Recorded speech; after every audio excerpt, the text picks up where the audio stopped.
Alès et même en Espagne depuis Turin. Je voudrais vous relater ce qui vient de se passer. Donc, deux aficionados que je connais très bien, un couple d'enfoirés. Quand je les croise en ville, je suis plus à un procès près, qu'ils y aillent, on va continuer. J'en suis qu'à 14 000 € potentiel, on en parlera après. Donc, un couple d'enfoirés, dis-je, s'est permis de passer par là, en insultant des militants. Et donc, ils ont été identifiés, vous l'avez entendu. Et le type, un espèce de gros abruti, a cogné un policier. Alors, la question majeure, on aimerait bien savoir, monsieur le commissaire Pêche, toutes les forces de l'ordre, est-ce qu'on est toujours sur du 2 poids 2 mesures, ou est-ce que les afiocs violents vont enfin se faire condamner et épingler par la justice?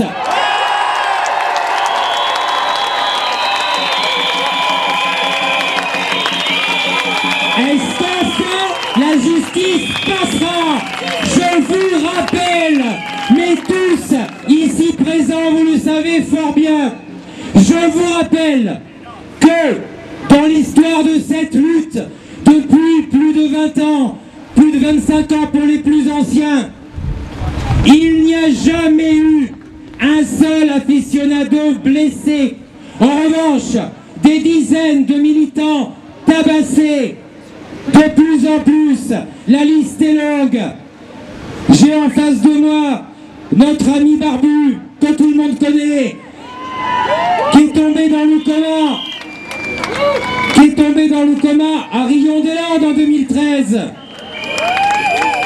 Et c'est le 1er juin 2015 que son agresseur va être entendu. Je vous rappelle que dans un premier temps, la procureure de Dax, aficionada qui avait des banderilles dans son bureau. Et oui, on a des infos maintenant. Elle voulait simplement...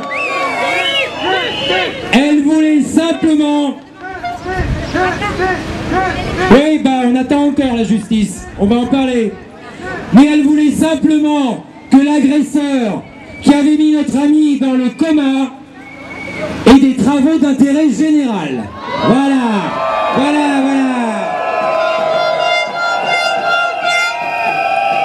Mais de qui se moque-t-on? C'est la raison pour laquelle nous avons maintenant, comme vous le savez, une trentaine de juristes, magistrats, avocats qui nous soutiennent en permanence. Et c'est pour ça qu'on a en ce moment une vingtaine de procédures juridiques en cours. 5 en défense, mais 15 en attaque, sur lesquelles je reviendrai un peu plus tard pour les principales. Donc à la prochaine entracte, entre guillemets, je vous parlerai d'Alès en détail, mais je laisse la parole à Paolo Barbon, notre cycliste. Je ne fais rien sous la pression, ça c'est nouveau.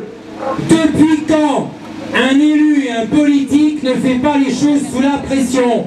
C'est toujours sous la pression que ça marche, tout le monde le sait.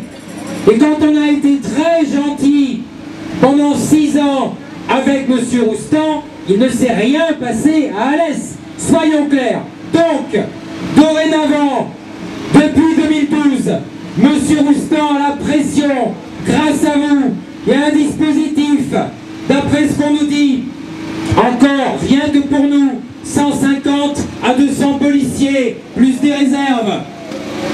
Ça coûte cher encore à la collectivité, ces plaisanteries. Tout ça pour protéger des tortionnaires et des pervers. Donc, comme vous savez, M. Roustan, en juin 2014, de manière historique, lors d'un conseil municipal auquel certains militants, peut-être ici présents, alésiens, participaient, M. Roustan nous annonçait les subventions municipales pour la corrida à l'Est, c'est fini. Sur quoi une élue communiste, aficionada de l'opposition, s'écriait, que connaît peut-être Pierre Alès ici présent, Pierre Alès, ancien conseiller municipal d'Alès, dont il porte le nom. des Verts, le seul conseiller municipal d'Alès. Il ne l'est plus malheureusement, mais applaudissez-le avec son chapeau, Pierre Alès. Chapeau Pierre Alès, qui nous a beaucoup aidés et qui a été le seul conseiller municipal actif anti-corrida à Alès. Bravo Pierre, bravo, bravo. Cette conseillère municipale dans toute sa candeur nous dit: mais enfin monsieur Roustan, s'il n'y a plus de subventions pour la corrida, il n'y aura plus de corrida, déjà que les arènes sont toujours à moitié vides. C'est une aficionada qui nous le dit, dans le cadre d'un conseil municipal. J'espère que des médias le reprendront, ça c'est quand même extraordinaire.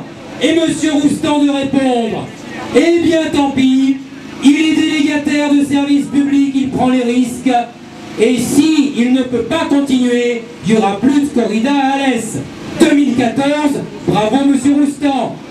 N'applaudissez pas. Parce que 2015. Alors, l'année dernière, on a été très méchants, vous vous souvenez, hein. Il y a des militants qui ont acheté des places de corrida.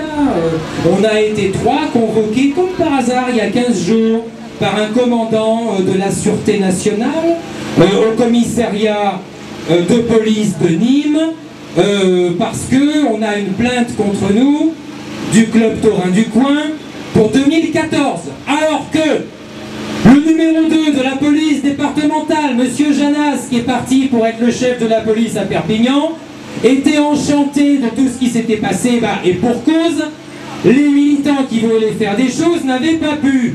Donc, du point de vue de la police, c'était parfait. Ben non, non, ça suffit pas. On essaye quand même de nous coincer. Pourquoi? Parce que l'année dernière, il y a eu ce qu'on appelle une jauge dans les arènes. Au lieu d'avoir 1500 places, le préfet du Gard a dit, parce que beaucoup de militants étaient présents à Alès, on ne sait jamais, la jauge sera à 1200, 300 places de moins sur 3 corridas, 900 places de moins. Tant mieux, tant mieux. Et bravo à tous ceux qui étaient là l'an dernier. C'est comme ça qu'on a gagné. C'est comme ça. Quoi que vous avez pu lire, quoi que vous avez pu entendre et voir sur les réseaux sociaux, oui, c'est vrai, des militants voulaient faire certaines choses, n'ont pas pu réussir, mais 2014 a été une immense réussite, parce que, comme disait monsieur Janas, vous aviez mis la barre très haut, et eux aussi, plan Vigipirate, uniquement contre nous. Maintenant c'est pour tout le monde, vous le savez, on en parlera après, je vois un panneau Charlie. Mais, donc, parce que la jauge avait été réduite, fin mars 2015, 30 mars, monsieur Roustan, lors de son conseil municipal, nous dit quoi? Le club taurin menace de porter plainte contre la mairie parce que ça n'était pas prévu dans le contrat de délégation de service public, de service public. Ça n'était pas... J'ai un défaut de langage, excusez-moi. Ça... C'est puisqu'il est presque moins le quart. Et on pourra, en même temps, on va avoir une musique de mise en scène et on pourra également les...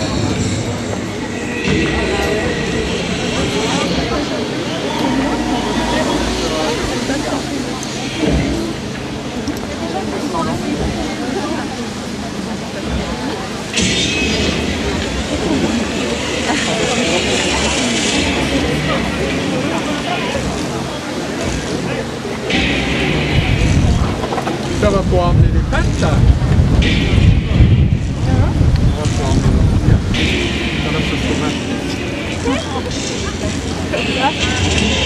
Mais je te laisse tester en premier. Il y a des affiocs qui arrivent plein pot, je trouve. Ah ouais. D'ailleurs, c'était plein la journée. Que ce soit un vrai silence pour ces taureaux. Si vous voulez parler, vous quittez le groupe le moment de 7 minutes. La minute commence. Merci.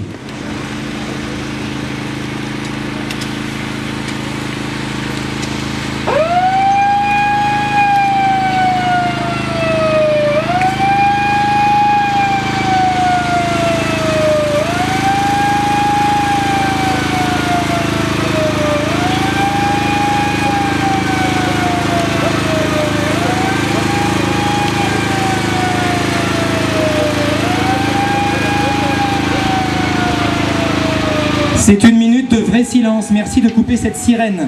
C'est au bout d'une minute que le camion déclenchera sa sirène. Merci de couper cette sirène. Merci. Je ne fais rien sous la pression. Ça, c'est nouveau. Depuis quand un élu et un politique ne fait pas les choses sous la pression? C'est toujours sous la pression que ça marche. Tout le monde le sait. Et quand on a été très gentil pendant 6 ans avec M. Roustan, il ne s'est rien passé à Alès. Soyons clairs. Donc, dorénavant, depuis 2012, M. Roustan a la pression. Grâce à vous, il y a un dispositif, d'après ce qu'on nous dit, encore, rien que pour nous, 150 à 200 policiers, plus des réserves. Ça coûte cher encore à la collectivité, ces plaisanteries. Tout ça pour protéger des tortionnaires et des pervers. Donc, comme vous savez, M. Roustan, en juin 2014, de manière historique, lors d'un conseil municipal auquel certains militants, peut-être ici présents, alésiens, participaient, M. Roustan nous annonçait les subventions municipales pour la corrida à l'Est, c'est fini. Sur quoi une élue communiste aficionada de l'opposition s'écriait, que connaît peut-être Pierre Alès ici présent, Pierre Alès, ancien conseiller municipal d'Alès, dont il porte le nom, des Verts, le seul conseiller municipal d'Alès, il ne l'est plus malheureusement, mais applaudissez-le avec son chapeau, Pierre Alès, chapeau Pierre Alès, qui nous a beaucoup aidé et qui a été le seul conseiller municipal actif anti-corrida à Alès. Bravo Pierre, bravo, bravo.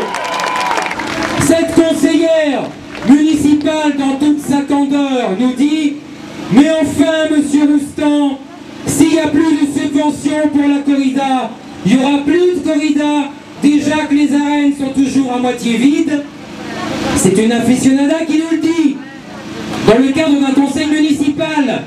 J'espère que des médias le reprendront, ça c'est quand même extraordinaire. Et Monsieur Roustan de répondre « Eh bien tant pis, il est délégataire de service public, il prend les risques. Et si il ne peut pas continuer, il n'y aura plus de corrida à Alès. » 2014, bravo Monsieur Roustan. N'applaudissez pas. Parce que 2015. Alors, l'année dernière, on a été très méchants, vous vous souvenez, hein. Il y a des militants qui ont acheté des places de corrida.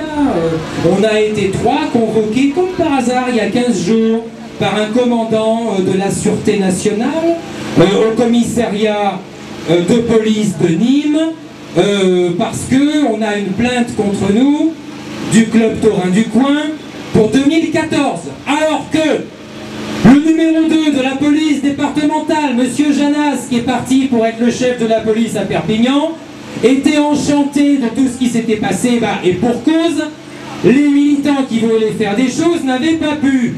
Donc, du point de vue de la police, c'était parfait. Mais non, non, ça suffit pas. On essaye quand même de nous coincer. Pourquoi? Parce que l'année dernière, il y a eu ce qu'on appelle une jauge dans les arènes. Au lieu d'avoir 1500 places, le préfet du Gard a dit, parce que beaucoup de militants étaient présents à Alès, on ne sait jamais, la jauge sera à 1200, 300 places de moins sur 3 corridas, 900 places de moins. Tant mieux, tant mieux. Et bravo à tous ceux qui étaient là l'an dernier. C'est comme ça qu'on a gagné. C'est comme ça. Quoi que vous avez pu lire, quoi que vous avez pu entendre et voir sur les réseaux sociaux, oui, c'est vrai, des militants voulaient faire certaines choses, n'ont pas pu réussir, mais 2014 a été une immense réussite, parce que, comme disait Monsieur Janas, vous aviez mis la barre très haut, et eux aussi, plan Vigipirate, uniquement contre nous. Maintenant c'est pour tout le monde, vous le savez, on en parlera après, je vois un panneau Charlie. Mais, donc, parce que la jauge avait été réduite, fin mars 2015, 30 mars, Monsieur Roustan, lors de son conseil municipal, nous dit quoi? Le club de Reims menace de porter plainte contre la mairie parce que ça n'était pas prévu dans le contrat de délégation de service public, ça n'était pas, j'ai un défaut de langage, excusez-moi, ça...